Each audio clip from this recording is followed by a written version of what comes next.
kay Senator Bato de la Rosa, kay Senator Loren Ligarda, kay Senator Joel, kay Senator Bong Revilla, at kay Senator Win Gatchalian, sapagkat napakalinaw po sa kanilang mga paliwanag na wala pong kinalaman ang religion sa nangyaring ito.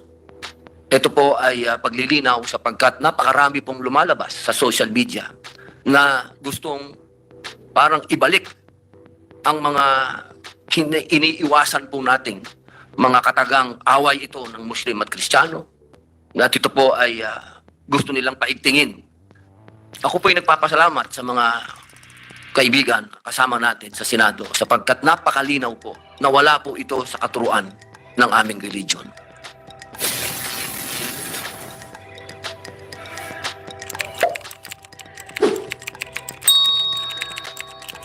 I move that he be recognized, Mr. President. Senator Robert Padilla is recognized. Maraming salamat po, Ginoong Pangulo, at sa ating pinunong mayorya. A'udhu billahi minasyaitanir rajim. Bismillahirrahmanirrahim. Alhamdulillah rabbil alamin. Bismillahi wassalatu wassalamu ala rasulillahi. Assalamualaikum warahmatullahi wabarakatuh. Ito pong katagang assalamualaikum. Ito po ay isa sa pinakamahalaga sa isang Muslim. Ito po ay hindi ka matatawag na isang Muslim kung hindi mo ito isinasabuhay. Ito po ay ang pagpapangaral ng kapayapaan. At ako po ay nagpapasalamat sa mga kasama po natin na senador sa araw na ito, lalong-lalo na po kay Senator Bato de la Rosa, kay Senator Loren Ligarda, kay Senator Joel, kay Senator Bong Revilla, at kay Senator Win Gatchalian, sapagkat napakalinaw po sa kanilang mga paliwanag na wala pong kinalaman ang religion sa nangyaring ito. Ito po ay paglilinaw sapagkat napakarami pong lumalabas sa social media na gustong parang ibalik ang mga iniiwasan po nating mga katagang away ito ng Muslim at Kristiyano, na ito po ay gusto nilang paigtingin. Ako po ay nagpapasalamat sa mga kaibigan kasama natin sa Senado sapagkat napakalinaw po na wala po ito sa katuruan ng aming religion. Ito pong dayuhang ideolohiya na ito, kailanman hindi po ito naging ideology ng mga tinatawag po nating nagbalik loob, katulad po ng nasa Bangsamoro Autonomous Region of Muslim Mindanao at ganun din po sa MNLF. Wala po ito kahit kailan na nagkaroon ng ganitong klaseng paniniwala na sa loob ng pagsamba ng ating mga kapatid na Katoliko, sila po ay pasasabugin. Hindi po ito kailanman matatanggap ng mga Muslim na ito po ay kasama sa aming pananampalataya dahil malinaw po sa banal na Quran na sinasabi, ang pumatay ka ng taong walang kasalanan ay parang mo nang pinatay ang buong daigdig. At ganun din po ang sinasabi ng banal na Quran na there is no compulsion in religion. Wala pong pilitan sa religion. Kaya meron pong kalayaan ng bawat isa kung ano po ang kanilang pinipiling relihiyon. Ngayon po, mahal na Pangulo, ang akin pong isasambitin ay patungkol po sa aking binanggit noong nandito po ang OPAPRO, nung panahon ng kanilang budget hearing. Binanggit ko na po ito. At ako po ay muling magpapasalamat uli sa mga kapatid ko pong senador na nagpapasa na mabigyan po uli ng budget ang Marawi Compensation Board. Sapagkat napakahalaga po na ang mga naging biktima ng Marawi siege ay mapaka sa kanila po uli kung ano man po ang naipangako sa kanila ng gobyerno. At ganoon din po ang hinihinging budget ng OPAPRO para naman po doon sa mga combatants ng MILF na inaantay pa po hanggang ngayon yung kanilang hinihingi po na pinangako sa kanila ng gobyerno. Dahil mahal na Pangulo, ito pong kaganapan nito at napatunayan na rin po at nasabi na rin po ni Senator Bato de la Rosa na ito pong nangyaring ito ay retaliation ng teroristang grupo sa nangyayaring operasyon ng ating forces, military forces. At yan po ay hindi lamang po yan nangyari sa Cotabato, kundi nangyayari din po yan sa Basilan. Bago po nangyari ito, meron na pong nangyaring namatayan tayo ng 2 kasgo sa Basilan sa kanilang ginagawang operasyon laban po sa mga teroristang ito. Ito po ay tuloy-tuloy. Pero tandaan po natin, mahal na Pangulo, na hindi po puro gera ang sagot natin dito. kailangan po natin makuha ang puso at kaisipan ng mga tao na hanggang sa ngayon ay hindi pa rin po naniniwala sa tawag ng ating kapayapaan dahil sa mga pangako po na hindi pa rin naibibigay sa kanilang mga tatay, lolo, uncle. Ito pong mga gumagawa na ito ay napapatunayan natin, mga bata ito. Ito pong nangyaring enkwentro sa Cotabato kung saan marami pong namatay ang mga terorista. Kung makikita niyo po ang mga larawan, mga bata po ito. Mga batang naliligaw sa isang dayuhan po ito. Hindi po ito Pilipino, hindi po ito Bangsamoro, dayuhang ideolya na nakarating dito sa Pilipinas. Kaya po, mga mahal kong kasama sa bulwagang ito, kung gaano po natin pinaiigting ang ating puwersa laban sa external threats, ito pong internal threats na nandito na ngayon sa ating bayan, ay wag po nating pabayaan. Lalo po natin palakasin ang ating suporta sa ating military, sa intelligence, upang lalo pong igtingin nila ang operasyon laban dito sa mga dayuhan na ito. Sapagkat, mahal na Pangulo, nandito po sila. Sila po ay napigilan lamang natin noong Marawi siege sapagkat talagang ginera po natin sila, pero sila po ay nananatili dito.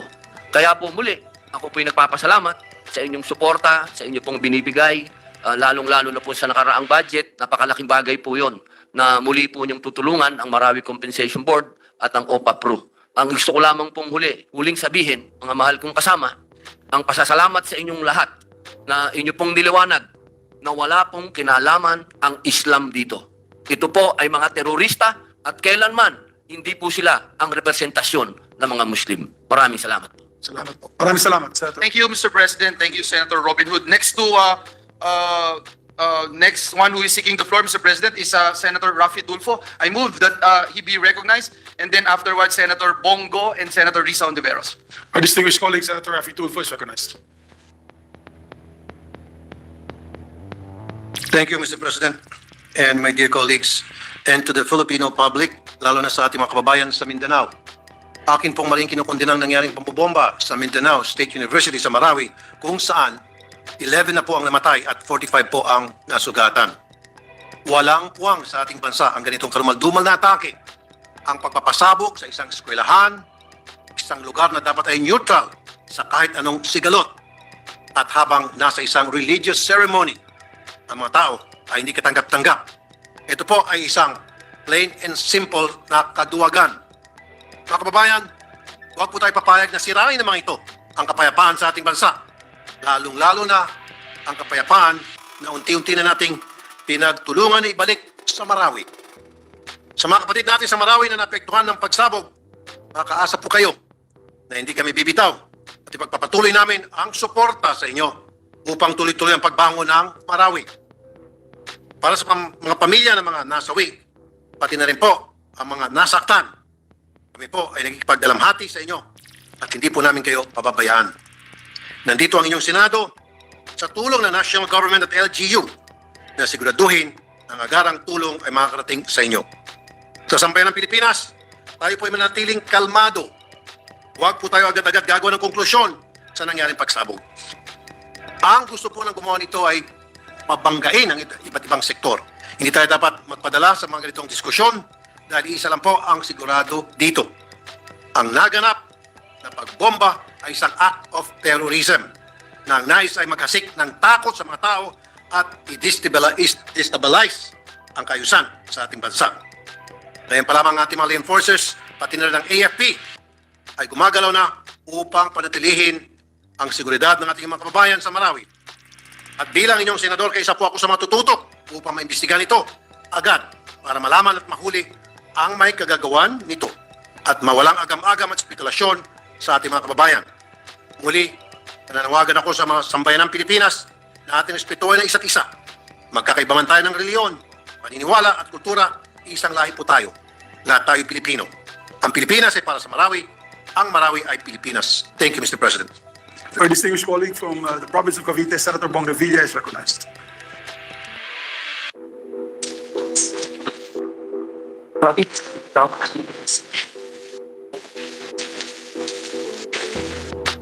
Thank you, Mr. President. Nakikidalamhati po tayo sa mga pamilyang naulila sa Marawi sa naganap na pagsabog sa Dimaporo Gym sa Mindanao State University. It is not only senseless, but it is utterly ruthless. Walang puwang sa lipunan ng ganitong klaseng pag-atake, lalo na sa mga ganitong lugar o pagtitipon. Places of education and worship should be safe havens regardless of religion. Napakawalang puso, napakalupit. Mahihiya si Satanas sa kasamaan ng mga gumawa nito. Anuman ang rason, hindi dapat buhay ng mga inosente at walang kinalaman sa kaguluhan ang kapalit. Napakasagrado ng buhay. Kailanman na hindi magiging sapat ang anumang ideolohiya at ipinaglalaban upang ipangtubos sa buhay ng mga walang muwang na nagkataon lamang na mapayapang dumalo sa misa. Saan mang anggulo tingnan, ang ganitong klaseng kabuhungan ay hindi kayang bigyan ng katuwiran. These cowardly individuals can never look their victims in the eye. Paano nila harapin ang mga pamilya ng kanilang biktima na nagdusa sa kanilang pagkamatay? Pilit nilang iginigiit ang kanilang pinaglalaban, ngunit tiyak na kahit anong paliwanag at kahit anong kasidhi ang kanilang pananalig sa kanilang paniniwala, hindi nito may babalik ang mga buhay na sinayang. At lalong hindi nito kayang pantayan ang sakit na idinulot nila sa mga naulila. Those who are signing their name in this depravity should not be given the satisfaction of gaining infamy for their wickedness. Sa halip na bigyan sila ng plataforma upang palaganapin ang kanilang buktot ng paniniwala, dapat silang paghimasin ng malalamig na rehas. Mr. President, condemnation will never be enough. Kailangan may mapanagot. Kailangan may maparusahan sa mga buhay na walang habis na kinitil. This is why we must call on our law enforcement agencies to act swiftly. Hayaang sagpangin ng pangilang batas sa mga demonyong nasa likod ng karahasang ito. Maraming salamat, Mr. President. Maraming salamat, Senator Revilla. Mr. President, Senator Robin Hood Padilla is also seeking the floor. Maraming salamat. Mr. President, Senator Bongo is seeking the floor. I move that he be recognized, Mr. President. Senator Bongo is recognized. Mr. President, bilang isang Mindanaoan rin po, would like to deliver a short manifestation regarding the recent terrorist attack which took place in Marawi yesterday, December 3. I strongly condemn this cowardly terrorist attack during a mass inside Mindanao State University, Marawi, that killed numerous innocent people and injured many others. Taus-puso akong nakikiramay sa mga pamilya ng mga namatayan at nasaktan sa pag-ataking ito. Masakit para sa sinumang magulang, kapatid o anak ang mawala ng mahal sa buhay, lalo na kung dulot ng karahasan. As Vice Chair of both Senate Committees on National Defense and Public Order, Mr. President, I call upon our law enforcement bodies to hunt down whoever is responsible and punish them with the full force of the law. Moreover, acts of terrorism in educational institutions like the Mindanao State University must be condemned. Ensuring the safety of students in schools from terrorist threats is a paramount priority to fostering a secure learning environment. Mr. President, we know that the function of terrorism is to terrorize people. If we allow ourselves to be terrorized, terrorists win. As such, we must remain united and should not allow this crime to trigger sectarian hatred and further animosity among Filipino people.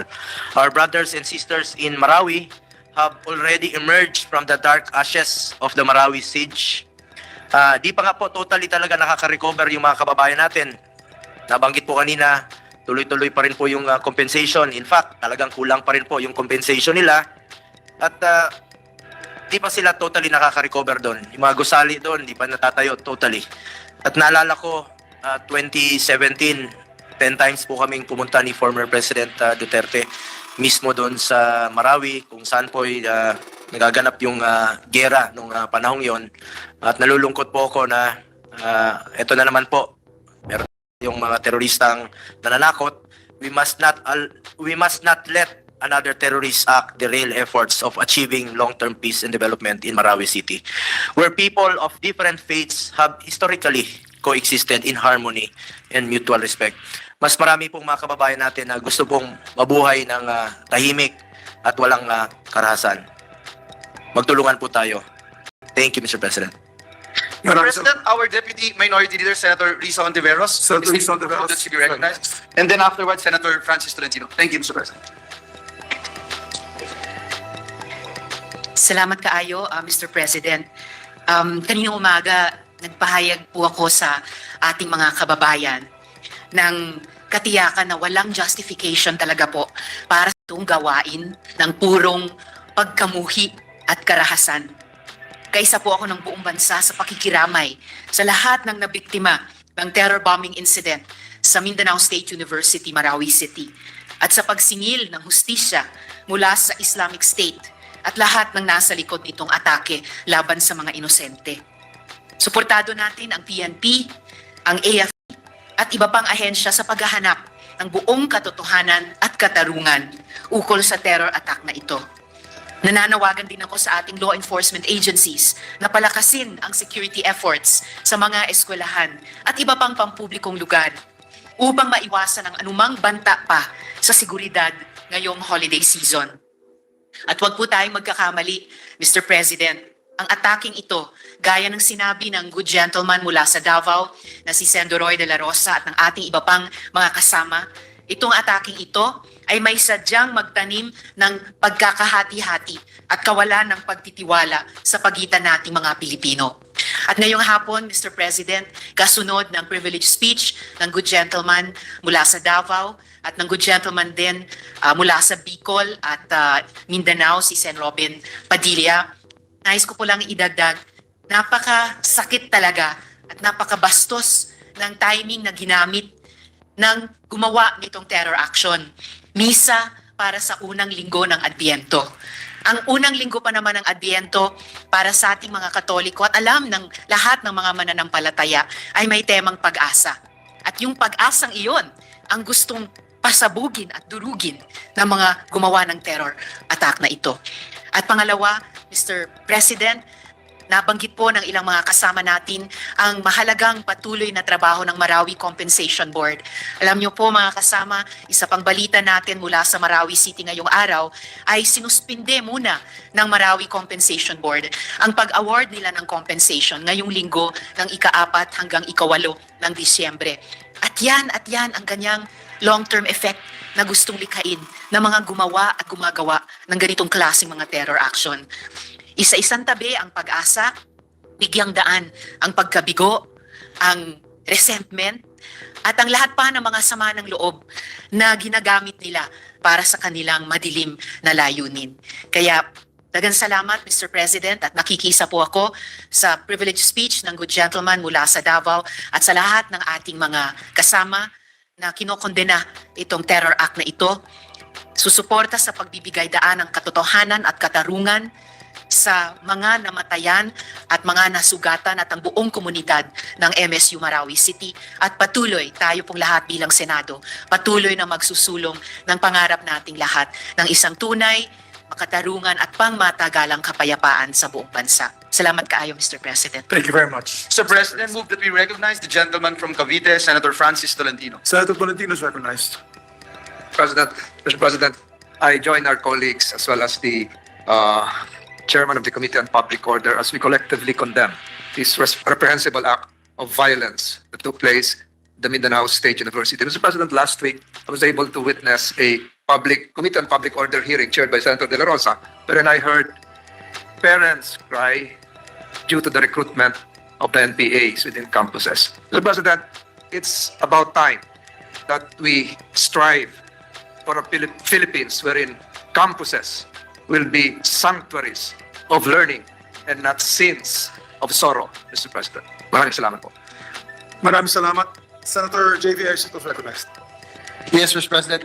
In connection with the privilege speech of Senator De La Rosa and the rest of our colleagues, I filed Senate Resolution number 875 condemning the recent bombing in MSU Marawi.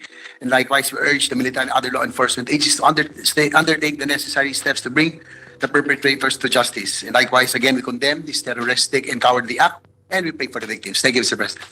Thank you, distinguished colleague. May I also share my thoughts and feelings on the matter, my dear colleagues. I'm deeply heartbroken sa pangyayari nitong linggong ito. alam niyo po, pinagkirapan natin with Senator Coco and almost all of you here today, itong Bangsamoro Organic Law. Kasi ito pong nakita natin na political solution, together with Senator Risa and all of us, we see it as a political solution to what they would like as a just and lasting peace.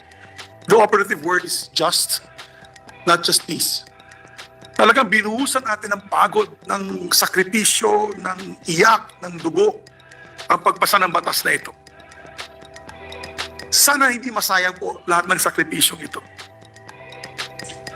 It's heartbreaking because almost 5 years has passed since Marawi now, or 6 years has passed since the Marawi incident where they took over the city.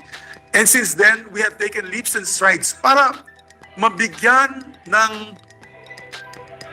pangmatagalang kapayapaan itong region na ito. Ginawa natin lahat.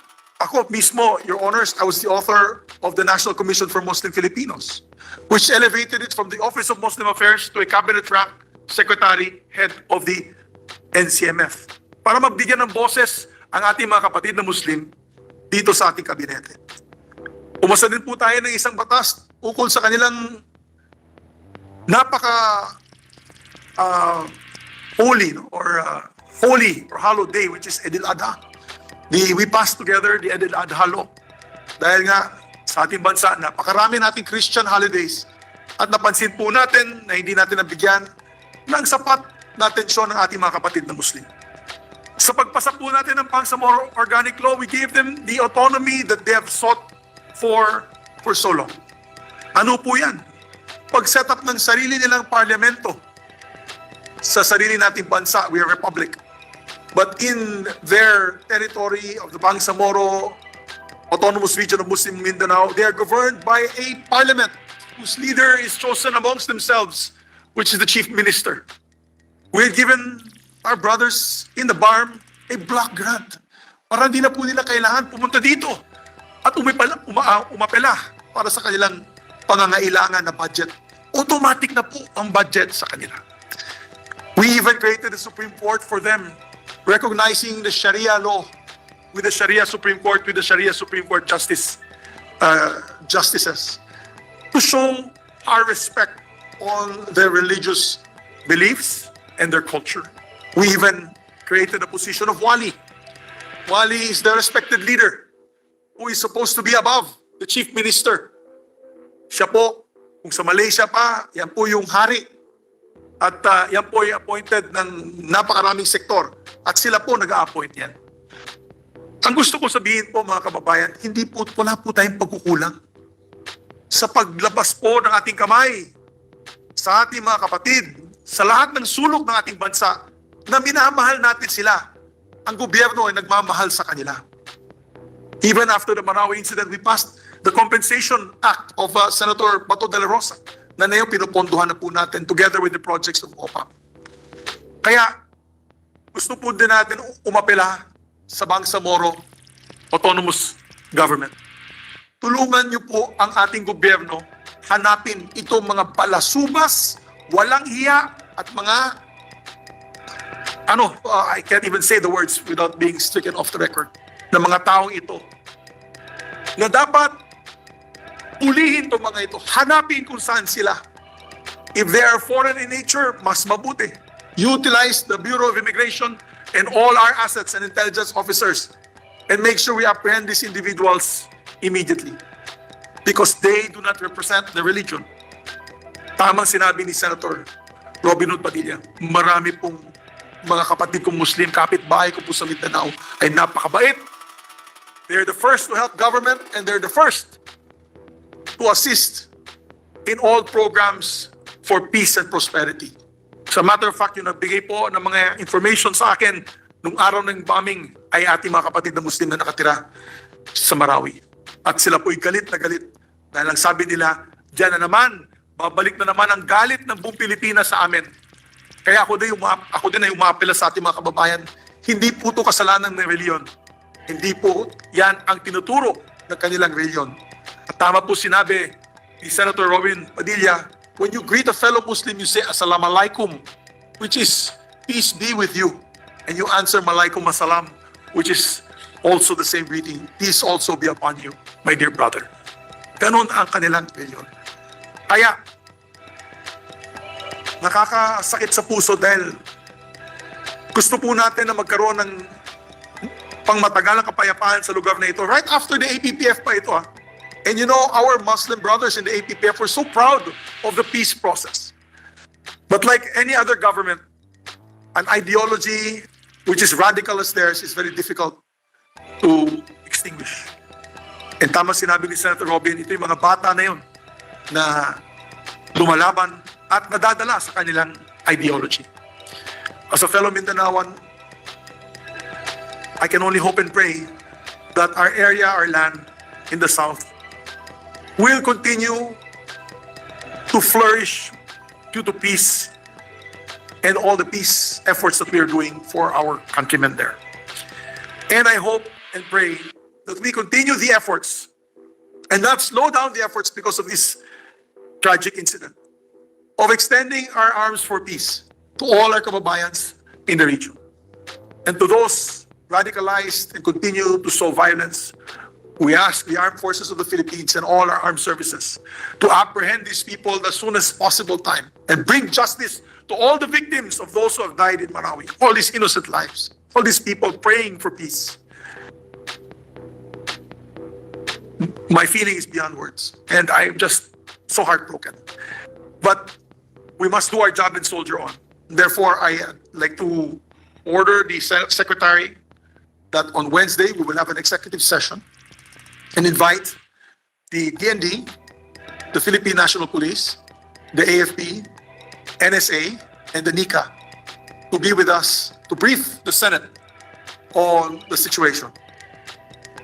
And we appeal to our people who are listening in not to be afraid and not to be cowed by this incident. We continue to do our daily lives and show them that we are not afraid. And we will continue to stand up against violence. Maraming salamat. Thank you, Majority Leader. Senator Cayetano, sir.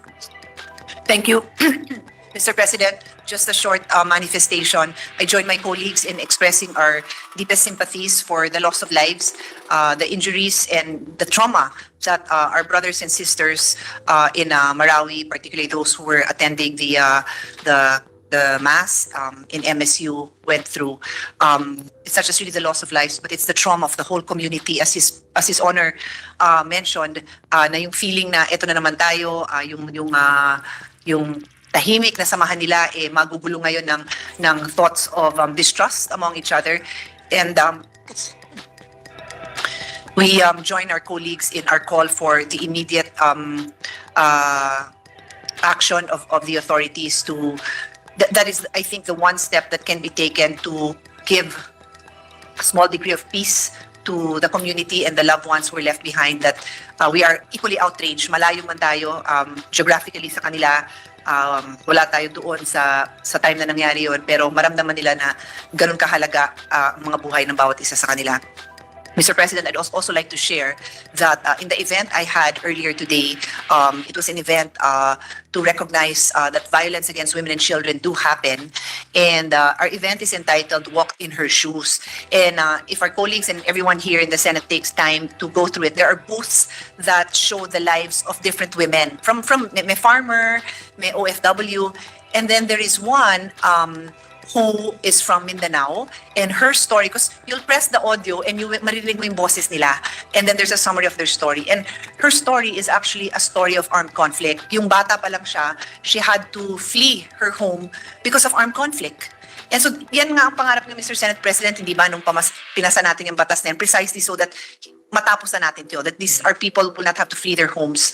So, when I heard that particular story, among the other stories featured there, it reminded me that this just happened again in our country. So as I said, I join our colleagues in expressing our deepest sympathies and urging the authorities, as I know they do not need urging, but it's our way of also ensuring that they act swiftly. And as Senator Nancy Bin and I were chatting earlier, we need to review if places, including universities and schools that I know budget-wise baka hindi pa lahat meron, pero sana may CCTV din tayo in areas na we always hope na walang conflict. Pero kung alam natin na may possibility, then yun yung unahin natin na magkaroon din ng mga CCTV sa mga lugar na yun. So I'll do my part, Mr. President, and coordinate with MSU as well, as I know many of our colleagues have their own resource persons on the ground. But maybe this is something that can at least be a deterrent for future events like this from happening. Thank you, Mr. President. Thank you very much. I now move to open the period of interpellations and debate. So move, Mr. President. There being objection, motion is approved. Mr. President, I move to recognize the sponsor of the measure, Senator Francis Tolentino, and to interpellate Senator Ronald Bato de la Rosa. So move, Mr. President. Our distinguished colleague, Senator Bato de la Rosa, will interpolate the distinguished sponsor, Senator Francis Tolentino.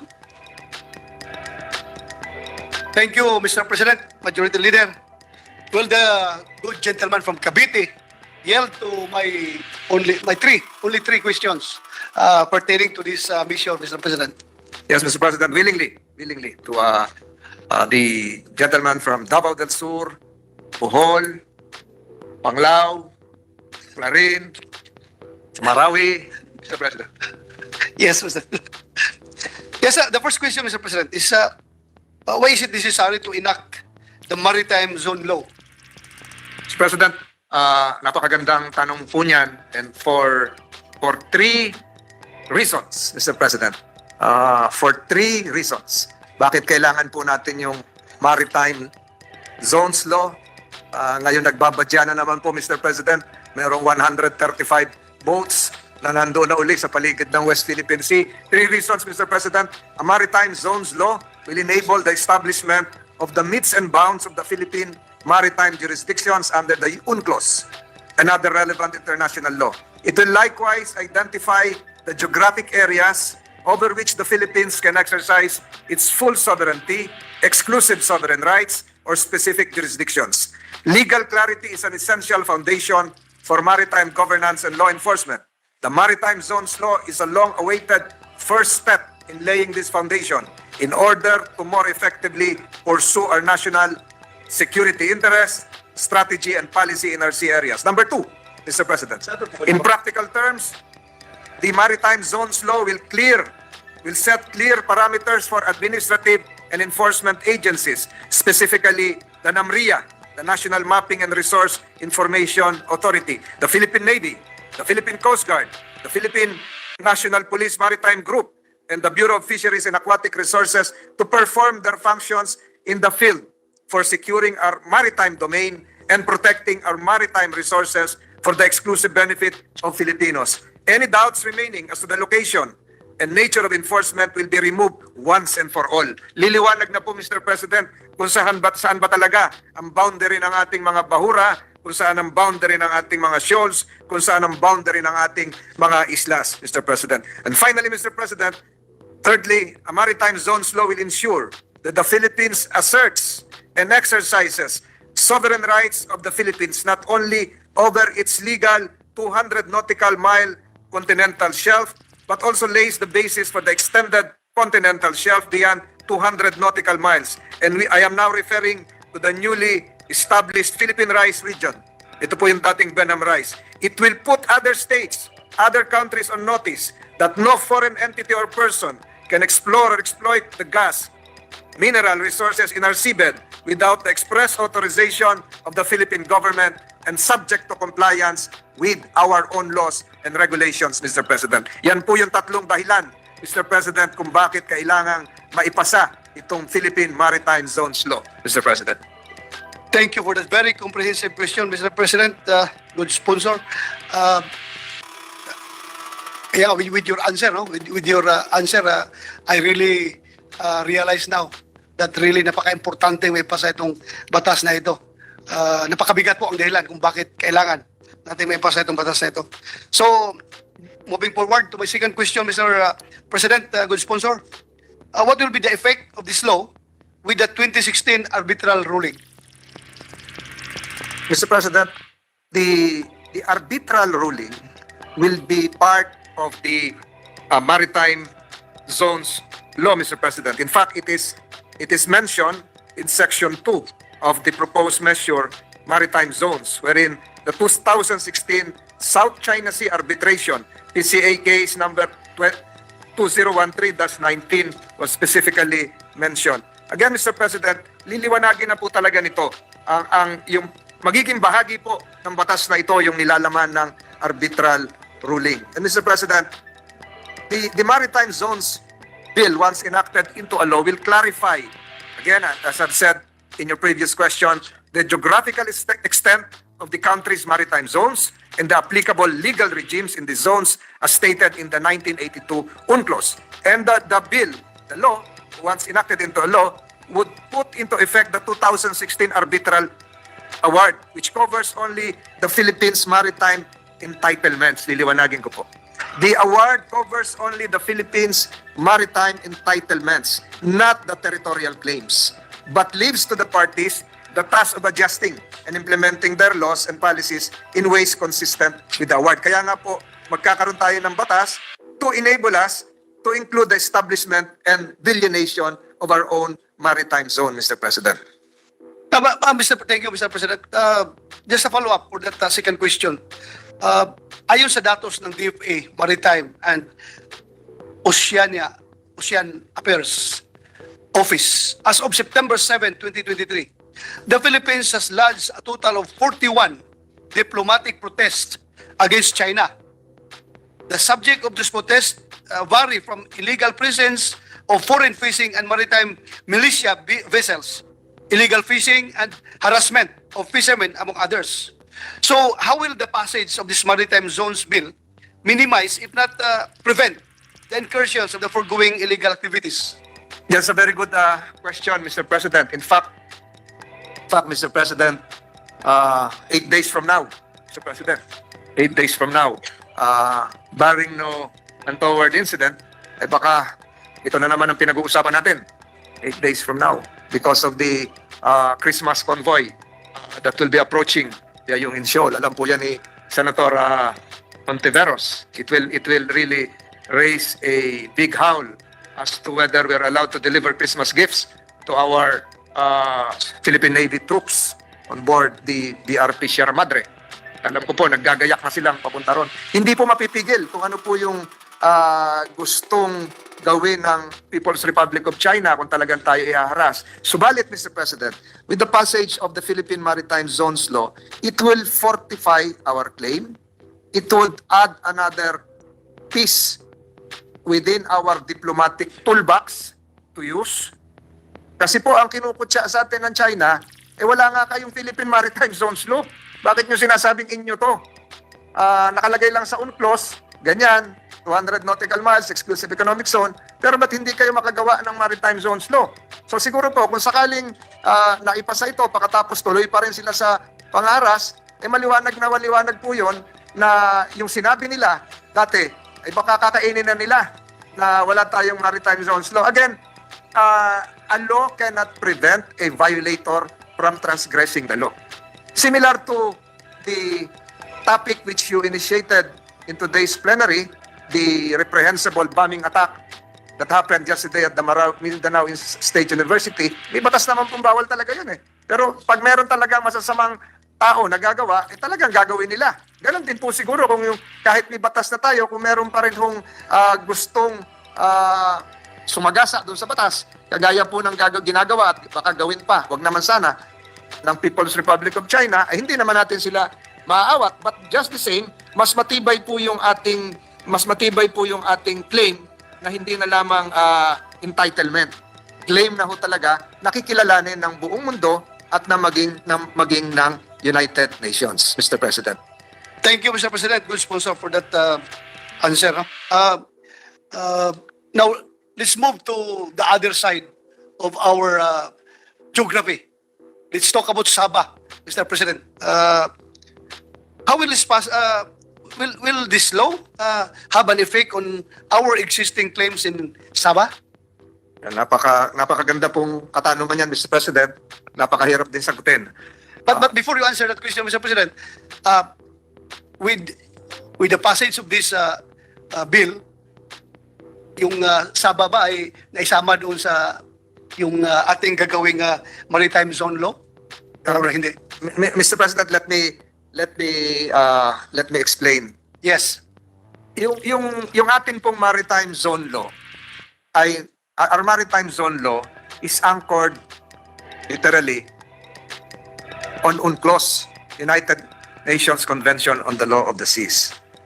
And we likewise incorporated there in the law to measure the implications of the 2016 arbitral ruling. Liwanagin po natin. Ang claim po natin, ang atin pong maritime zones law is about UNCLOS. UNCLOS deals only with waters, tubig, dagat, ocean, seas, waters, rivers, etc., etc. Yung atin pong claim sa Sabah is about land. It's about territory. So, Mr. President, to answer your question, perhaps it is about the implication of the Maritime Zones Act on our Sabah claim.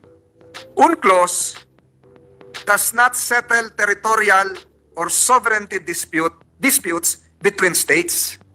It should be clear at the outset. It provides and regulates the drawing of maritime zones from the state's baselines. Yung baseline po natin ay ginawa natin, may katagalan na, through Republic Act 9522. Our law will provide and regulate the drawing of maritime zone from our baselines and provides, the same as UNCLOS, the states, our maritime rights and entitlements. Even the dispute settlement mechanism under UNCLOS is limited to the interpretation or application of the Convention of UNCLOS, which again, I reiterate, refers to waters, oceans, seas, rivers, bays, archipelago, etc., etc. This has been further emphasized in the arbitral ruling award. The tribunal noted, and I quote, that UNCLOS, and I quote, UNCLOS does not address the sovereignty of states over land territory, unquote. Thus, the Maritime Zones Act will not have any effect, direct or indirect, on the Philippines' claim to Sabah in the same way that UNCLOS does not have an effect on the claim. The issue with Malaysia on Sabah is not an overlapping exclusive economic zone or continental shelf claim, but a sovereign claim or territorial claim, which can be resolved under other principles of international law, particularly customary international law, but not UNCLOS. Again, UNCLOS deals only with waters, not the land. If the dispute is settled in the future, the maritime zones of the Philippine territory in North Borneo, and this is my understanding of this, if it is settled in the future, the maritime zones of the Philippine territory in North Borneo will be determined as a separate territory of the Philippines, the same category as Bajo de Masinloc and the Kalayaan Island Group. In the meantime, until the dispute is settled, the integrity of the archipelagic baselines of the main archipelago, ito na po yung Luzon, Visayas, and Mindanao, will be complete and uncontested.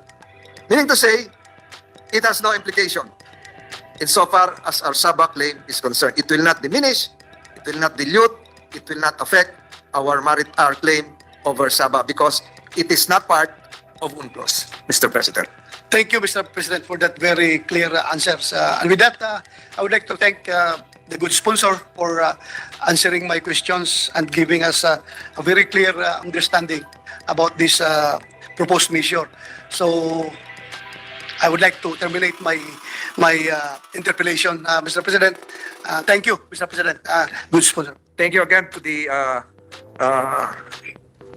doctorate degree holder from Mindanao, our colleague from Bohol, Clarin, Panglao, Antequera, and Alicia from Bohol and Mindanao as well, Mr. President. Maraming salamat po, Mr. President. Majority Leader. Yes, Mr. President, before we let go of the good gentleman from Tagaytay, may I just pose one question, Mr. President, because I know that, without any doubt that this representation believe in the importance of passing this particular law. May we know, good gentleman from Cavite, if we pass this bill into law, how will this help address the encroachment of foreign vessels in our territorial waters. Yesterday, Mr. President, it was reported that there were about already 135 Chinese maritime militia ships swarming in the Julian Felipe Reef, which lies within the internationally recognized exclusive economic zone. Nasa loob na po ng exclusive economic zone ng ating bansang Pilipinas. This is within, again, 200 nautical miles beyond our territorial seas. So maybe know, Mr. President, how this bill, when it becomes a law, could help in the addressing the encroachment of foreign vessels in our territorial waters. Yes, that's a very good question, Mr. President. First, we clarify the maritime zones. When we speak of maritime zones, Mr. President, we speak of first the territorial sea. Second, we speak of the contiguous zone. Third, we speak of the exclusive economic zone. Lahat po ng mga zones na ito ay may kanya-kanyang kaakibat na rights, privileges, responsibilities ang ating bansa at accountability naman po doon sa ibang bansa na gustong mag-transgress. Territorial sea. When we speak of territorial sea, we have complete control of our territorial sea. Our territorial sea is 12 nautical miles from the baseline. So kung sino po yung papasok sa territorial sea, even though exercising the right of innocent passage, dapat kontrolado natin. Kontrolado ng Coast Guard, kontrolado ng PNP Maritime Command, kontrolado ng Philippine Navy. Mag-a-ask po ng permission yon pagpapasok sa atin. Pag ang pinag-uusapan naman po ay yung contiguous zone, which is the 24, another 12 nautical miles, dito naman po tayo merong right to enforce our immigration, our fiscal laws, customs, etc. etc. Dito tayo pwede manghuli ng mga poachers, dito po tayo pwede manghuli ng mga smugglers, etc. At yung mga nagdadala ng mga illegal na droga. Going beyond, from the baselines, past the contiguous zone, ito na yung exclusive economic zone, yung ating ECC. Napalagay ko bahagi, yung dinabanggit ng ating majority leader, meron din po tayong exclusive jurisdiction to exploit natural resources, to conduct scientific research, etc. etc.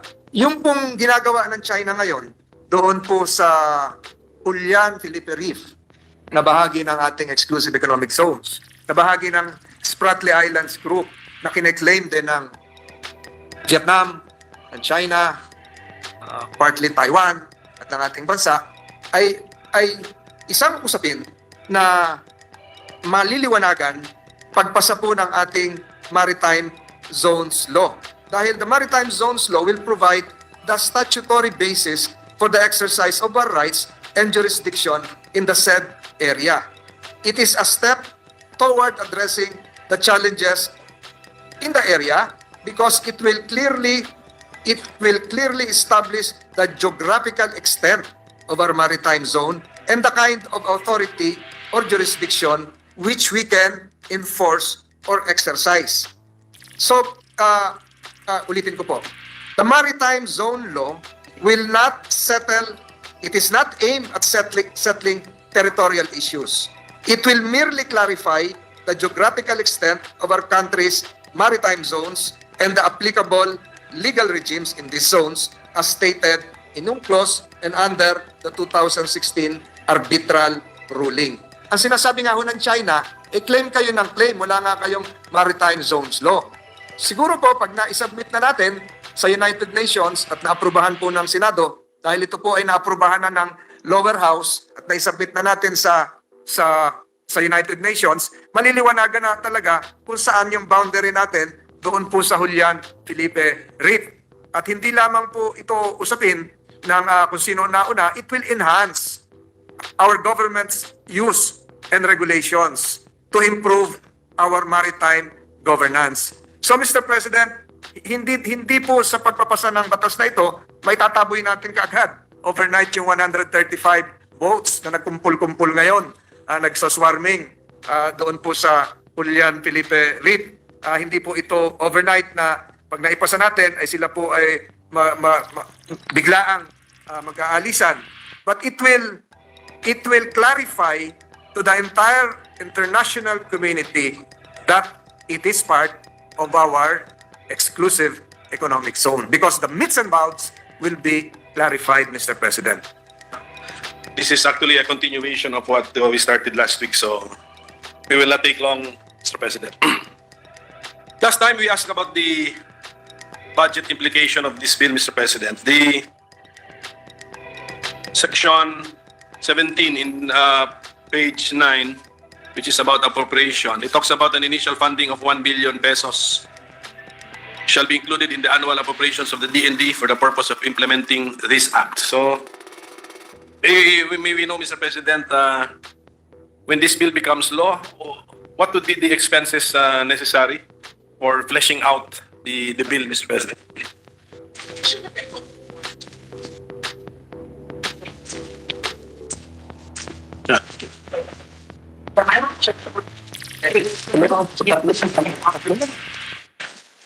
Mr. President, the allocated estimated amount shall be programmed as follows. Number one, Mr. President, creation of Undersecretary Office, undersecretary office means included in that are personal services, which will amount to 60 million pesos. Equipment and other supplies will cost 10 million pesos. The building, around 200 million pesos. And the additional requirements for it comes the creation of a Defense Research Innovation Center. Initial requirements will amount to 300 million. And the support facilities for government arsenal, power and water supply, the initial requirement is 430 million, Mr. President. And then, so merong infra, but once the infrastructure project is finished, Mr. President, what would be the recurring annual expenditures for this program, Mr. President? Still the same. Staff na lang ba? Staff nung new office? Yes, only the personal services, Mr. President. How about the research which was mentioned, Mr. President? Office din ba ito? We'll have some researchers. Yes, Mr. President, you are correct. This will be an office, Mr. President. Well, ito yung isang reason, Mr. President, na di ba sa DOST, ang dami-daming attached agencies, di ba? Kasi meron yan silang mga research institutes for agriculture, for DNR. Hindi ganun yung approach natin. Ayaw natin ng new agency. Ang additional layer. A new agency researching for defense material. Just as yung approach natin sa DOST, marami pong ganun. So, we are not envisioning it this way, Mr. President. No, I don't think so, Mr. President. In-house, bali, ang gusto na. Yes. Yes, Mr. President. Actually, baka mas mahal yun, Mr. President. Pag in-house. Okay, if I may add, Mr. President, according to the staff of the Assistant Secretary of the Department of National Defense, they are already also in a tie-up with the Department of Science and Technology, Mr. President. Because I'm very supportive of the DOST. That's why if we need a 28th attached agency, I don't mind, Mr. President. 28th o 29th na. Ilan na ba yung sa attached agency ng DOST? Well, at any rate, Mr. President, okay, the bill proposes the creation of a new office of the Undersecretary for Defense Technology, Research and Industry Development. So, ito po ba yung pinag-uusapan natin? All the research will be done by... So, under this Undersecretary would be a team of scientists, an office with scientists. Yan ba yun? Well, this is a proposed office of the Undersecretary for the DTRID structure. First is the Office of the Undersecretary for Defense, Technology, Research and Industry Development, and under him or her is the Office of the Assistant Secretary, Office of the Director of the DTRID. If I can furnish you a copy of the organizational chart, Mr. Sige po. President, I'll just furnish you a copy. Sige po. Problem ko kasi kung in-house talaga, we cannot just collapse it, Mr. President. Unlike if it's a separate institute or research firm, we can easily just collapse that firm, Mr. President. It's by law, Mr. President. Well, at any rate, that is the plan. So, then Section 13, Mr. President, talks about multi-year contracts. That is found on page 8, line 9, Mr. President. Can we get to know more about how these multi-year contracts will work, Mr. President? You're referring in Section 13, page 8? Yes. Okay.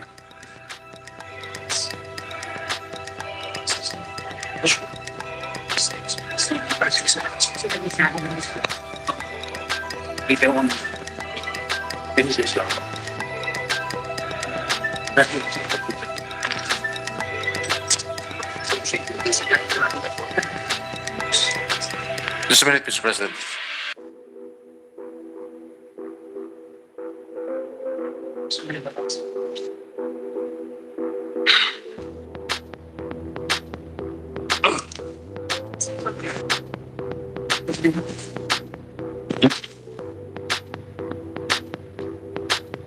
Ano yung treaty natin na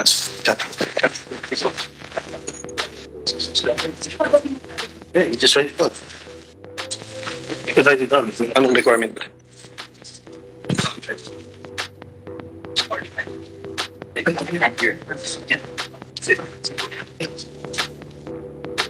Write it down. Okay.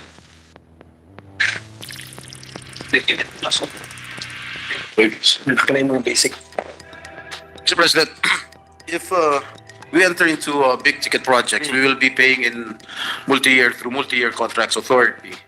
More so, Mr. President, big ticket projects will require several years to be implemented, Mr. President. Ito pong multi-year obligation authority, MAYOA ang tawag po dyan. Ginagawa na po ngayon yan. So, but still we're mentioning it in Section 13. Are we changing anything about the MAYOA rules, Mr. President? No, Mr. President. So, we're just following the general concept of multi-year obligation authorities. Yes, Nothing will change. Okay. nothing. No special consideration for SRDP contracts. We follow the general rule. Yes. Okay, thank you for that, Mr. President. Sa klaro. Mr. President, meron po tayong Armed Forces Modernization Program. Sa katatapos lang natin na budget, alam ko, nasaan program ba yan? Hindi, may sariling line item yon. 50 billion pesos, if I remember correctly.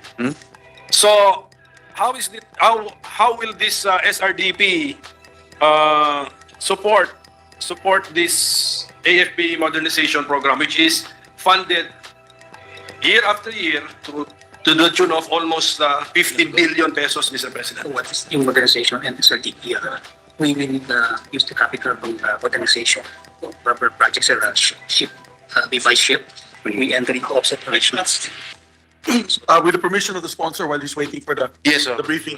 Yeah, just to add, with the permission also of the dear Minority Floor Leader, yung from the 50 billion that we allot every year on the modernization, if we can come up with our own defense industry program here, we can keep the dollars within the Philippines. Hindi na po natin kailangan bumili abroad.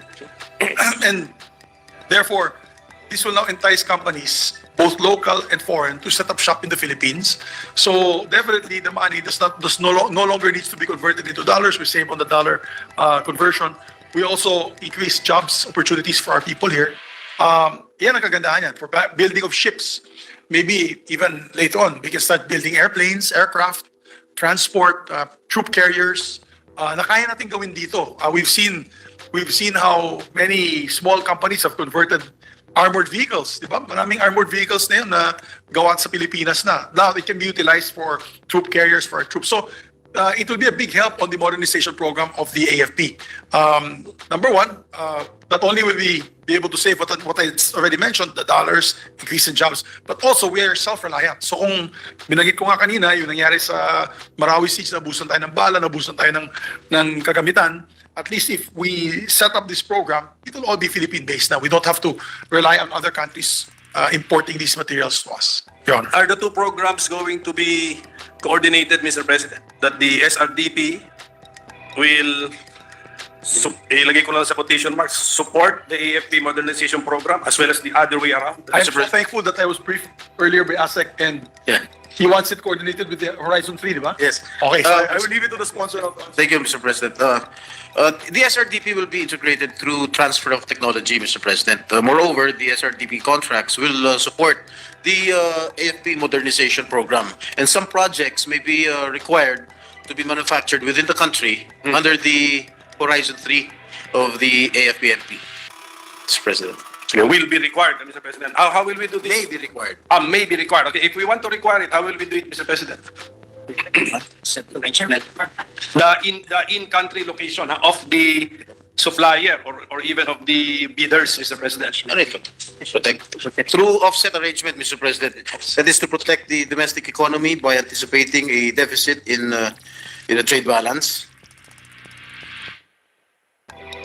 In-country production, and as I mentioned earlier, the transfer of technology, license production, co-production, and training, Mr. President. Yes, ang tanong ko, Mr. President, who is that person or office which has the authority to say that, okay, participants in the bidding of the AFP modernization program as far as Horizon X is concerned should be in-house, in-country located, Mr. President? It will be the Department of National Defense, Mr. President. The Secretary? Through the Yes, Secretary. Mr. President. Para lang makita ko po yung the extent of power that we are, that may be the implication of this, the grant of power, which may be the implication of our bill, Mr. President. Now, Mr. President, yung saving of dollars, I think we can save foreign currency, especially if we limit the imported components of the defense items that we are going to manufacture in country. Ang problema, Mr. President, kumusta ba ang situation ng raw materials needed for defense equipment, Mr. President? If these are also mostly imported, what we can save on would be the labor costs, maybe some transportation costs, and maybe in the case of arms corps, kaya ko tinanong last time, yung intellectual property costs because they own the intellectual property. But that will not be true of all the locators, I'm sure, Mr. President. Well, not all raw materials are available within the country. Hence, we have the need to encourage local suppliers to set up shop within our country, Mr. President. Yes, yes, that's correct, Mr. President. Because sometimes kasi we just become assemblers, kung ganun. But ang tanong, so if the natural resource is not available in the country, wala naman tayong magawa doon. Ano? Okay lang yun. We have to import. But are we also blessed with some natural resources which we think we can tap, Mr. President, in the defense industry? Yes, so Mr. President, we have copper, nickel, what else? The production of steel. Okay, so the raw materials for the production of steel are found here in the Yes. Philippines. So instead of importing either semi-finished steel or finished steel, we can now actually We can use our own. ito yung ating plano nga na may value added na for our minerals and other natural resources, Mr. President. Yes. Okay, in that sense, Mr. President, that would be a good feature of this bill, Mr. President. Yung hinahanap natin na value added, tama, dito gagawin. Unfortunately, sa weapons pupunta, hindi sa tractor, Mr. President, or sa plows, Mr. President. Sana, I hope na meron din po tayong counterpart bill po na ganito na for manufacture ano tawag mo doon?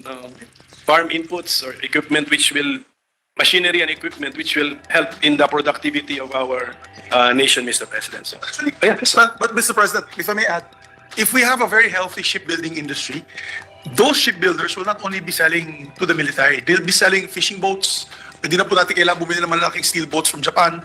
You can already manufacture it in Cebu and maybe in Hanjin, in the former Hanjin plant in Subic. So, pwede na po dito in-house. So, it's not only gonna be for military. Not all the companies will be set up here. Will only be for warfare. Hindi po. The shipbuilding, for example, industry can already venture out into, for example, rescue boats, fishing boats, The planes can be commercialized, and if we provide planes, baka maging commercial planes, helicopters also for rescue and for civilian use. Of course, pagka ganun, hindi na siya kasama sa mga incentives. May mga VAT-free, wala na. Babayad na ng taxes yun. Pero civilianized na po yun. I think what the Senate President wants to realize that there is a dual use technology, para double purpose kumbaga, no? And this will support other local industries for commercial and military use, Mr. President. And commonly other countries, not other countries utilize dual use technologies for their own production outputs, Mr. President. Yes, Mr. President. Actually, marami yan. Ito, alam siguro ito nating consultants dyan, Mr. Tuazo, for example. Actually, marami tayong mga common everyday items na ginagamit ngayon. Origin is military research, I think, Mr. President. And maybe even the internet itself, if I'm not mistaken, Mr. President. That's why, release ko yung in-house yung ating research, but then siguro in the future, you can find a way for, just in case our D&D researchers and scientists can come up with something of which can be of civilian use, Mr. President, civilian and commercial use.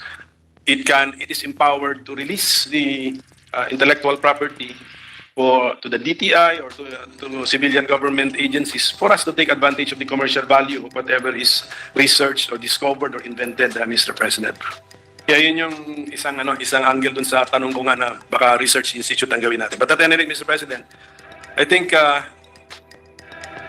we can follow the example of the United States. Meron yata silang gano'n. They started the defense research, then they have a way to release it for commercial use, Mr. President. Is that possible? Actually, for your honor, Mr. President, with the permission of the two gentlemen, yung drone technology, the drone technology initially was done for military surveillance, and then they made it into civilian use. So, those are just examples. Even GPS. GPS used to be only military use for special operation units. But now it's for And now it's commercial. for everybody. Everyone can use GPS. So ganun din papunta yun po, Mr. President. Yes, sa example na binigay po ng ating Senate President, yung mga surface vessels, binanggit niya. So hindi lang ibig sabihin nga nito na yung gagawin natin dito ay lahat ng produkto nitong SHOWBIZ lalagyan ng pulbura. So hindi sila lahat sasabog or whatever. Meron po yung mga ganong klaseng mga equipment or vessels na pwedeng makatulong din ultimately sa productivity ng ating bansa, Mr. President. Ang bantayan lang po sa talaga natin, if we can be very strict, depende po sa construction ng ating wording sa ating bill, so that this SRDP would be very strict that the ultimate user first is government, our Defense Department, and then are we opening it up to our police and to Coast Guard. But very strict po sana tayo na yung mga firearms dyan or ammunition, walang madadivert to civilian use, Mr. President. Although the firm may be owned by a retired military or retired police, dapat wala pa din silang access, Mr. President. Ako, Your Honor, Mr. President, if I may, Mr. Sponsor, I totally agree with you. What we don't want to happen, and we can make sure that we put this strictly in the law, that the defense armaments, defense products that are created by this program shall not, will not, may not, and should not be in civilian hands. Because then it's going to be we're just supplying our enemies in state these weapons. So dapat talaga stricto tayo dyan. Thank you. That each company that's producing this should be, in the US, very strict sila. When you talk to McDonnell Douglas, even just trying to get into their compound, into their manufacturing, talagang you have to have high level of security, clearance, etc. So I agree with you, sir. I agree with you. So thank you, Mr. President. Your amendments, pwede natin. The wording, we have to just to ensure that the wording captures our intent, Mr. President. Yes, this representation also agrees with the minority floor leader. And if I may add, we will give importance or preference first, of course, to the Defense Department, other law enforcement agencies, Mr. President. Is this true, Mr. President, the information that I'm getting that the government arsenal is currently unable to provide greater than 10 to 20% of the AFP's annual ammunition needs due is to true, a chronic lack of raw materials? Yes, that is true, Mr. President. So raw materials, meaning to say, yung raw materials for this talagang necessarily dapat imported? Systemic because of lowest bidder always winner. Lowest bidder always winner. Maybe while we're listening to Senator Jinggoy, to Senator Coco, Mr. President, because we don't have, for example, gunpowder. We don't have a gunpowder manufacturing plant here. We don't have a primer manufacturing plant because it's very expensive to build. However, companies like Armscor are willing to pour in billions of pesos as long as they're sure na mabibenta natin sa military itong pulbura factory and primer factory. So, kaya wala pong availability. They only produce 10%. It's because they don't have powder and the primer manufacturing. So, with this new program, if it's manufactured in country, wala na po tayong problema. But it's the investment opportunity to come in. They need the incentives. Companies. Thank you, Mr. President. Maybe the sponsor wants to add something. Yes, Mr. President. Well, according to our friends here beside me, the lowest bidder always wins with regard to the bidding processes. That's why sometimes their products are quite inferior. The machines aren't working, etc., etc. And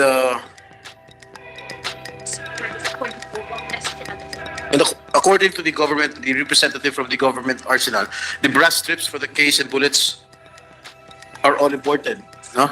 And also imported are the propellant powder. And the arsenal produces the cases and bullets, but not for all calibers due to lack of equipment, Mr. President. Lack of equipment will be answered by investment, Mr. President, per our SP. Yes. Pero aminado rin tayo that the country also, the Philippines, does not have some of the raw materials needed. Yan ba yan? Yes. Kasi hindi ko pa na-research anong raw materials needed for gunpowder, Mr. President, but I'm sure that would be the problem.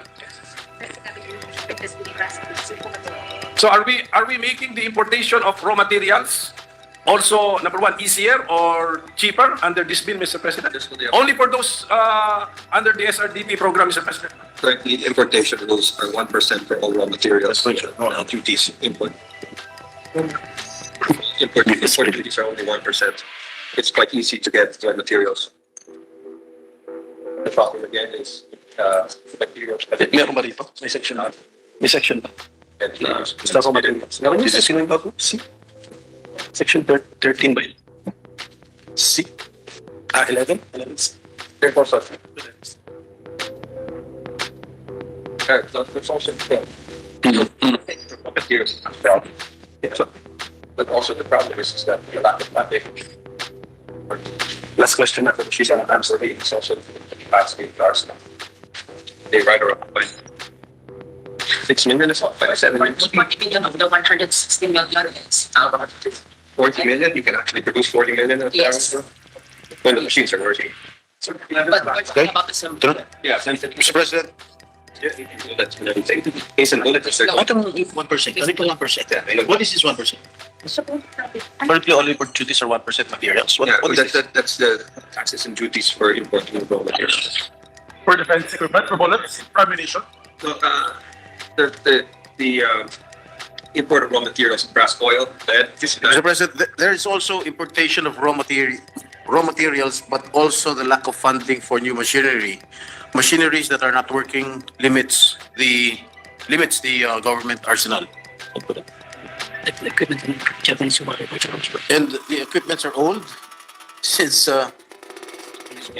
it was procured during the Japanese war. Japanese war reparation. Okay, yes, Mr. President. So, we just have to make sure siguro na ganun yun, SRDP will have incentives. So, yung mga locators or investors will now invest in the modern equipment plants. Pero yung raw materials, aminado naman tayo, some raw materials are not available here. Just make sure in the language of the bill that we also have some incentives for the raw materials.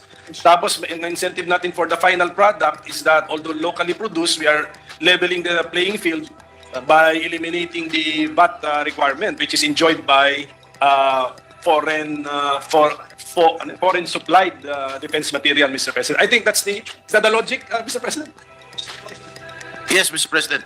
If I may add, medyo we are fast-tracking the importation. That's why under the law, if I may read on Section 11, local industries shall enjoy exemptions from customs duties and internal revenue taxes payable in the importation of raw materials and critical components for the purpose of developing, manufacturing, assembling, and servicing or operating such materials, Mr. President. That's section 11C, Mr. President. Is that correct? Yes, Mr. President. Yes, I'm aware of And that. I think I've talked with the Senate President a while ago that he plans to amend the section regarding the VAT exemption, Mr. President. Yes, sir. Wala pa siya ngayon sa... Wala pa. Thank you for that, Mr. President. So, Mr. President, I promise to let the sponsor go by 6:45. So, last question na lang po, Mr. President. Ini-sponsor ko dito yung Arms Trade Treaty. Pumasa, nag-concur ang Senate sa ratification of this Arms Trade Treaty. Will the Arms Trade Treaty be an obstacle to a successful SRDB program, Mr. President? I don't know that. Napatapos na kanina. When did you pass the arms treaty, Mr. President? I think I was not here. I was not the Senate at that time. Yes, hindi pa po kayo. But it's now we are now a state party to the treaty. Yes. I think our resource person, Mr. Tuason, should know about the Arms Trade Treaty, Mr. President, because arms corps should be covered by the treaty, Mr. President. So, will this bill be more difficult because of the Arms Trade Treaty, or will this bill affect our compliance with the Arms Trade Treaty, or how are we complying with the Arms Trade Treaty, Mr. President? No, Mr. President, I think generally, the arms treaty shall not hinder the SRDB program, Mr. President. Moreover, it seeks to prevent and eradicate illicit trade and diversion of conventional arms, Mr. President. Yes. Because, Mr. President, ng defense manufacturers natin sa Philippines, sabi sa last nating interpellation, 32. So this 32 must be, maybe not all, kasi you counted kasi even the vessels na. Okay. Oh, yes. But those in the manufacturing and trading of arms, they're covered with the Arms Trade Treaty. But because of SRDP, dadami. Ang anticipation natin, dadami ang who may be covered by the Arms Trade Treaty. So may we ask from the DND how ready are we with our compliance, with our obligations as state party to the Arms Trade Treaty? Are we complying with it as of the moment, Mr. President? Yes, Mr. President. Ngayon, SRTP will multiply the number of arms manufacturer. So, will there be a problem with our compliance with the Arms Trade Treaty, Mr. President? No, Mr. President. Ito yung ating obligation natin as state party to the Arms Trade Treaty. We must establish and maintain an effective and transparent national control system. We must regulate the import, transit, transshipment of, and brokering activities related to conventional arms. We must regulate the export of conventional arms, related ammunition, and parts and components. So, how is our compliance now with the Arms Trade Treaty? Yes, Mr. President. We made sure to contextualize the SRTP measure within the framework of the Arms Treaty. It is also in coordination with the Strategic Trade Management Office, Mr. President. Yes, that is the office. That office is attached to the DND? Yeah, DTI, Mr. DTI, yes. So with that assurance, Mr. President, ang importante kasi as a state party, hindi lang kasi local laws dapat tinitignan natin. May mga treaties na member na tayo. So we should also always be aware of the terms of the treaties we are state party to, Mr. President. So good faith compliance, I think, is the rule under international law. And maybe to add, Your Honor, we can look into the law and put a penalty.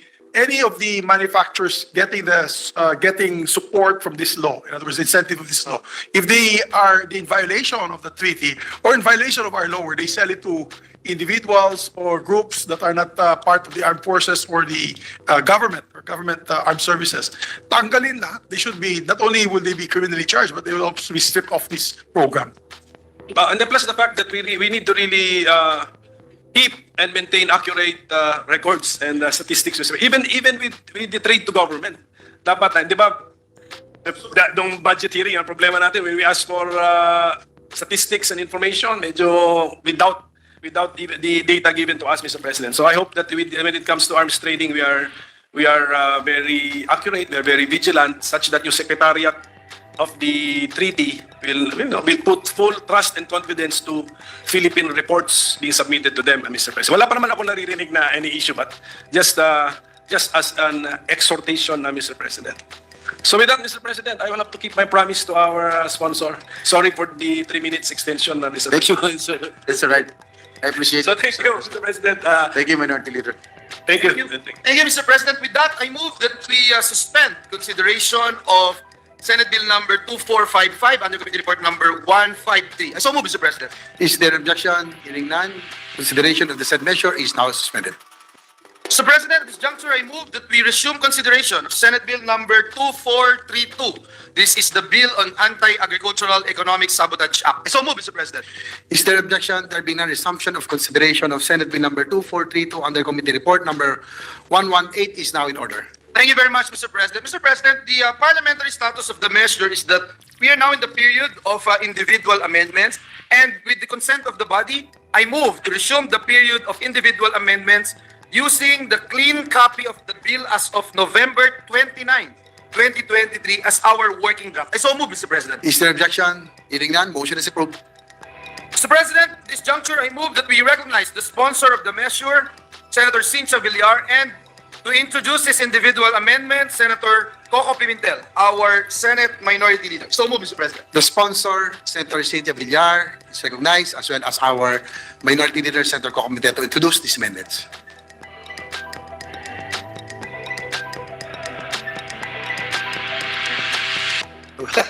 Nakatulog. May we show the feed of the sponsor, Mr. President, so we will... I'm here. I'm here, Yes, ma'am, yes. President. So, if we can proceed with our proposed amendments, Mr. President. Yeah. Okay. On page 2, line 30, after practices, let's, if we could replace the semicolon with a period, because we will be adding a new paragraph, Mr. President. I so move, Mr. President. What the sponsor Okay. has to say? The sponsor I accepts? Thank you, Go Mr. ahead. President. So the sponsor accepts? Amendment is approved. And then the new paragraph to be introduced after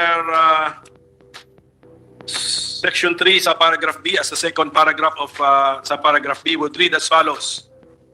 The term broker shall exclude lawyers and accountants acting as independent legal professionals in relation to information concerning their clients or where disclosure of information will compromise client confidences or the attorney-client relationship. Provided that these lawyers and accountants are authorized to practice in the Philippines and shall continue to be subject to the provisions of the respective codes of conduct and/or professional responsibility or any of its amendments. Period, Mr. President. I so move, Mr. President. I accept.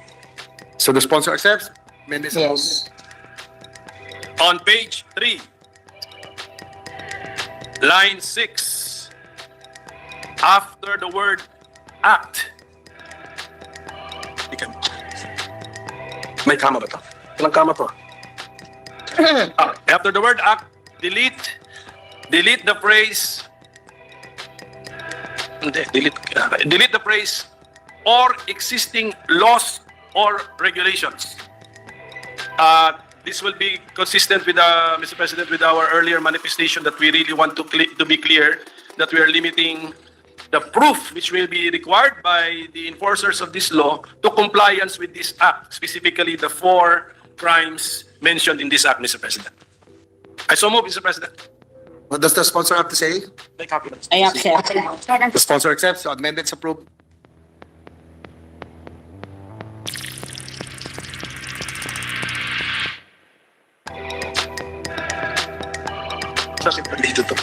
Delete and replace.